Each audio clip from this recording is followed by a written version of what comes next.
지금부터 수요일 예배를 하나님께 드리겠습니다. 신앙 고백드립니다.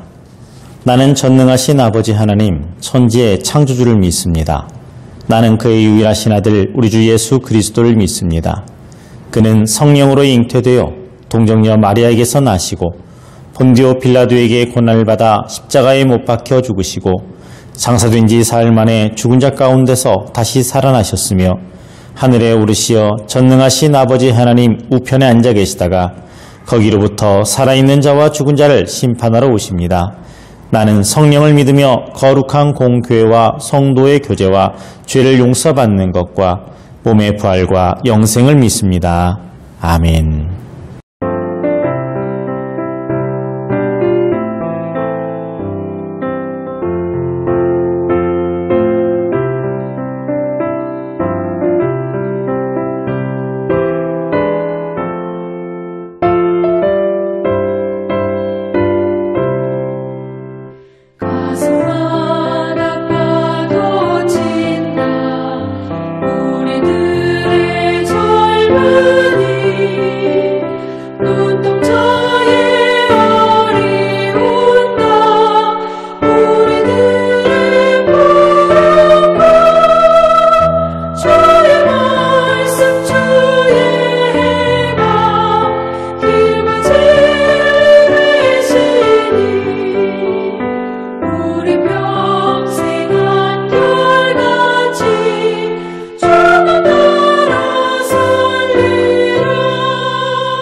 오늘 말씀은 출애굽기 1장 8절에서 21절입니다.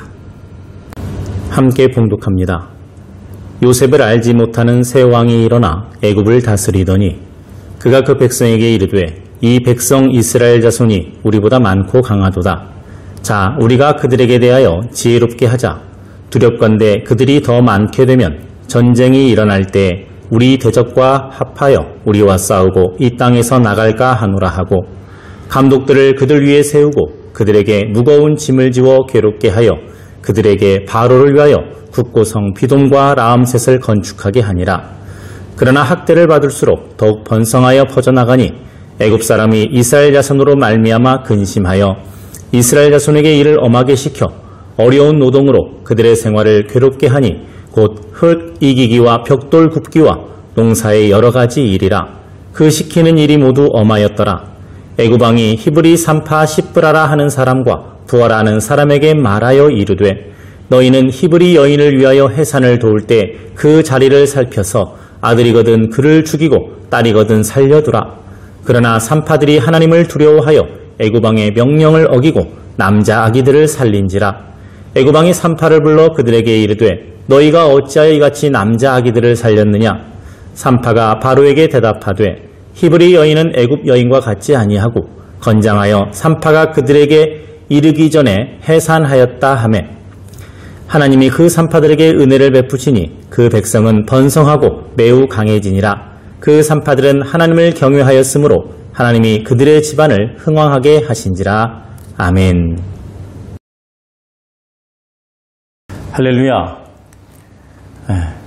오늘은 특별한 장소에서 좀 편한 복장으로 말씀을 전하게 되었습니다. 당분간 이 모습으로 말씀을 전할 테니까 여러분들의 양해를 부탁드립니다. 자, 날씨가 많이 더워지고 있죠. 굉장한 폭염으로 오늘도 지금 굉장히 땀이 많이 납니다. 그래서 좀 복장을 제가 좀 간단하게 했으니까 이해해 주시기 바랍니다. 자, 오늘 드리고자 하는 말씀은 감동을 주는 사람이란 제목입니다. 세상을 살면서 감동을 주며 살기가 쉽지가 않지요. 누군가를 감동시키고 누군가의 마음에 영향을, 선한 영향을 준다는 것은 쉽지가 않습니다. 오늘 우리가 읽은 본문에 보게 되면은 요셉을 모르는 이집트의 새 왕이 이제 왕좌에 올랐습니다. 요셉이 하나님과 함께 했다는 것을 아는 왕이 이제 죽고 많은 시대가 흘러서 이제 새로운 왕이 요셉을 전설적으로 그냥 단지 히브리 민족의 한 지도자 정도로만 알고 있었던 그런 왕이 이제 이집트를 통치하게 되었어요. 이 왕은 이 이스라엘 자손들과 관계 맺는 것을 중요하게 생각하지 않았습니다. 내가 왕이니까 어차피 저들은 내가 다스리는 범위 안에 있는 사람들이니까 단지 힘과 숫자에만 관심이 있습니다. 저 사람보다 내가 더 힘이 세야 되고 저들보다 내가 더 숫자가 많아야 된다. 점점 불어나는 이스라엘의 힘과 그 숫자에 두려움을 느낀 애굽 왕은 자신이 가진 힘으로 이스라엘 백성들을 짓밟기 시작을 합니다. 왜냐하면 이스라엘 자손이 우리보다 많고 강하도다라고 하는 두려움이 당시 이 지배 세력의 마음을 차지하고 있었기 때문에 그렇습니다. 자, 이 왕은 심지어 이스라엘 백성들의 숫자를 통제하려고 살인까지 명령합니다. 권력을 휘둘러서 생명의 존엄성을 짓밟은 것이죠. 힘을 가지면 그게 절대 권력인 줄 알고 그 권세가 영원할 줄 알고 자신이 가진 그 통치력으로 수많은 사람들을 힘들게 하는 그런 지배자들이 있습니다. 그 사회가 발전하겠습니까? 그 사회에 사는 구성원들이 행복하겠습니까?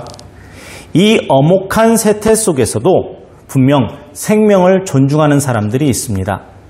한 생명에 더 귀하게 여기고 수해를 당하고 여러 가지 자연재해나 문제가 생겼을 때 그들을 위해서 최선을 다하는 사람들, 정치적인 계산, 숫자적인 계산이 아니라 생명 그 자체를 소중히 여기고 열심히 다른 사람에게 감동을 주며 사는 사람들이 있습니다. 오늘 우리가 읽은 본문에도 이런 사람들이 나와요. 시브라와 부하라고 하는 산파입니다. 여인이 아기를 낳을 때 가서 도와주는 사람들이죠. 그들은 이 이집트 왕의 다스림을 받으며 살지 않았습니다. 하나님을 경외하며 살았어요. 왕보다 하나님을 더 경외하고 두려워하며 살았습니다. 정말 두려워해야 할 분이 누구인지를 분명히 깨달았기 때문이지요. 2019년에 개봉한 엑시트라고 하는 영화가 있습니다. 거기에는 쉬지 않고 달리는 젊은 남녀 주인공이 나옵니다. 바닥에서부터 점차 차오르는 유독가스를 피하기 위해서 건물을 이리저리 옮겨 다니면서 더 높은 곳을 향해서 뛰어갑니다. 쉬지 않고 높은 곳을 향해 달리는 두 사람은 이 시대를 살고 있는 청년들의 고달픈 현실을 상징적으로 보여준 것 같습니다. 살아남기 위해서 높은 곳으로, 더 높은 곳으로 올라가야만 하는 그런 청년들.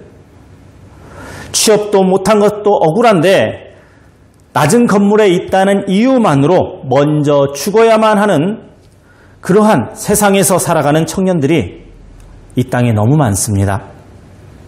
어쩌면 이 엑시트라고 하는 영화는 청년들을 바라보는 이 시대의 생각인지도 몰라요. 일단 힘을 얻어야 한다고, 높은 숫자를 얻어야만 살 수가 있다고, 생명의 존엄성은 높은 자리에 올라간 후에 그 뒤에 생각해 보자고 말하는 세상의 소리 말이죠. 그 소리가 젊은이들을 아무 생각 없이 점점 앞으로만 높은 곳으로만 달리게 하고 있습니다. 큰 힘과 많은 숫자에만 가치를 두는 이 이집트 애굽 왕은 그 다스림으로 자기 마음대로 생명까지도 조절하려고 했습니다마는 두려움을 감수하면서까지 힘없는 생명들을 귀하게 여긴 십보라와 부하의 이 모습이 감동입니다. 왕의 명령이 어쩌건 저쩌건 자기에게는 지금 주어진 일, 바로 생명을 살려내는 일, 새로운 생명을 탄생시켜내는 일, 거기에만 집중을 합니다. 남들처럼 큰 힘과 숫자를 두려워하는 것이 아니라 하나님을 두려워하고 억울한 세상 속에서 믿음 하나, 그거 하나 붙잡고 강인하게 살아가고 있는 그들의 모습이 바로 감동인 것입니다. 낮은 곳으로 향하신 그리스도를 따르는 삶, 억압이 아니라 사랑으로 끌어안는 힘이 더 크다는 것을 증거하는 삶, 생명을 짓밟는 것이 아니라 작은 생명을 위해서 내 생명 내어주기를 아까워하지 않는 삶으로 감동을 주는 젊은이들이 지금 이 시대에 필요합니다. 그저 더 높은 곳으로만, 더 나은 환경으로만 나아가기 위해서 다른 것은 쳐다보지도 않고 내일 알 바 아니다 라고 무관심으로 대처하는 이 젊은이들이 아니라 정말 한 생명을 소중히 여기는 젊은이가 필요합니다. 하나님을 경외하며 살아가는 이들을 통해서 오늘도 하나님의 역사는 이루어지고 있습니다. 갈수록 갑질로 인해 살기 힘들어지는 이 땅에 감동을 주며 살아가는 그리스도 되시기를 주님의 이름으로 축원합니다. 기도합니다. 새로운 세상을 꿈꾸며 희망을 갖게 하신 하나님 감사합니다. 세상이 흘러가는 대로 살지 않게 하시고 하나님을 경외하며 하나님의 다스림을 따라 살아가게 하여 주시옵소서. 우리에게 그런 삶을 먼저 보이시고 지금도 우리 안에서 일하시는 예수님의 이름으로 기도합니다. 아멘. 주님께서 가르쳐주신 기도로 예배를 마칩니다. 하늘에 계신 우리 아버지, 아버지의 이름을 거룩하게 하시며 아버지의 나라가 오게 하시며 아버지의 뜻이 하늘에서와 같이 땅에서도 이루어지게 하소서. 오늘 우리에게 일용할 양식을 주시고 우리가 우리에게 잘못한 사람을 용서해 준 것 같이 우리 죄를 용서하여 주시고 우리를 시험에 빠지지 않게 하시고 악에서 구하소서.